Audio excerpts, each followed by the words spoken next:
Summer వస్తుంది అంటే చాలా మందికి స్పెషల్గా సెన్సిటివ్ స్కిన్ ఉండే వాళ్ళలో హీట్ ర్యాషెస్ అనే చాలా కామన్గా ఉంటుంది.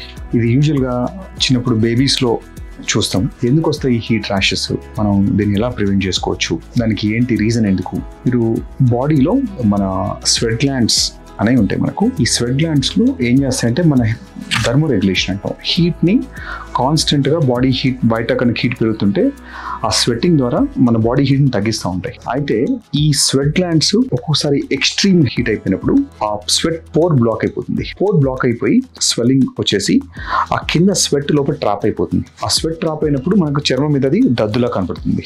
వీటినే మనం హీట్ ర్యాషెస్ అంటారు. మెలేరియా అనేది సైంటిఫిక్ నేమ్ దానికి. జనరల్గా దీనికి ఎటువంటి ట్రీట్మెంట్ అవసరం ఉండదు. మనం చిన్నప్పుడు నోట్స్ చేస్తే నైసిల్ పౌడర్ అని వాడేవాళ్ళు. ఈ నైసిల్ పౌడర్లో ఏముంటుందంటే మెంథాల్, మన పుదీనా ఎక్స్ట్రాక్ట్, తర్వాత కొన్నిసార్లు అలోవెరా ఎక్స్ట్రాక్ట్, నీమ్ ఆయిల్ కొన్నిసార్లు వాడతారు, అంటే ఇన్ఫెక్షన్స్ రాకుండా. ఇది కాంబినేషన్స్లో ఉంటాయి మనకి జనరల్గా ఇవి వాడే ట్రీట్మెంట్ అన్నిట్లో కూడా. సేమ్ థింగ్ మనం అలోవెరా కానీ, కుకుంబర్ కానీ, మింట్ లీవ్స్ కానీ, వీటి నుంచి వచ్చే ఎక్స్ట్రాక్ట్స్ అన్ని కూడా మనకు టెంపరీగా ఆ స్కిన్ని కామ్ చేయడానికి కానీ ఆ ఇన్ఫ్లమేషన్ తగ్గడానికి హెల్ప్ చేస్తాయి. తగ్గకపోతే జనరల్గా మనం హీట్ తగ్గగానే ఆటోమేటిక్గా తగ్గిపోతుంది. కూలింగ్ ప్యాడ్స్, చల్ల గుడ్డ పెట్టినా కూడా, లేదంటే లినెన్ క్లాత్స్, మన కంటిన్యూస్గా ఆ హీట్ తగ్గడానికి మన క్లాతింగ్ కూడా ఇంపార్టెంట్ ఉంటుంది. మనం కాటన్ కనుక వాడితే జనరల్గా ఈ వచ్చే అవకాశం తగ్గుతుంది, వచ్చినా కూడా త్వరగా తగ్గిపోతుంది. సో వీటికి బెస్ట్ థింగ్ ప్రివెన్షన్ అంతే.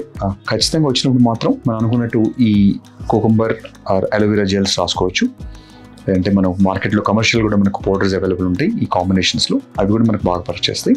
Nothing to worry. అంటే మన ఫీవర్ వచ్చినా, వేడి వచ్చినా ఆటోమేటిక్గా ఇది ఒక టెంపరీ ఫినామినా అంతే తప్ప ఇది దీంతో పర్మనెంట్ ఇష్యూస్ ఉండదు. కొంతమందిలో కంటిన్యూస్గా కనుక అలా వస్తుంది అంటే బ్యాక్టీరియల్ ఇన్ఫెక్షన్ కానీ, ఫంగల్ ఇన్ఫెక్షన్ కానీ వీళ్ళు యాడ్ అయ్యే ఛాన్స్ ఉంటుంది. సో అందుకనే మీరు రిపీటెడ్ వస్తుంటే మాత్రం ఒక్కసారి మీరు ఆ క్లాత్స్ చేంజ్ చూడటం కానీ, లేదంటే హీట్ తగ్గించడానికి మీరు అంటే అవుట్డోర్ వర్క్ అయితే మీరు ఫ్రీక్వెంట్గా మీరు కోల్డ్ మాప్ చేసుకోవడం కానీ అలా చేసుకుంటే ఈ ఇన్ఫెక్షన్స్ వచ్చే ఛాన్స్ తక్కువ.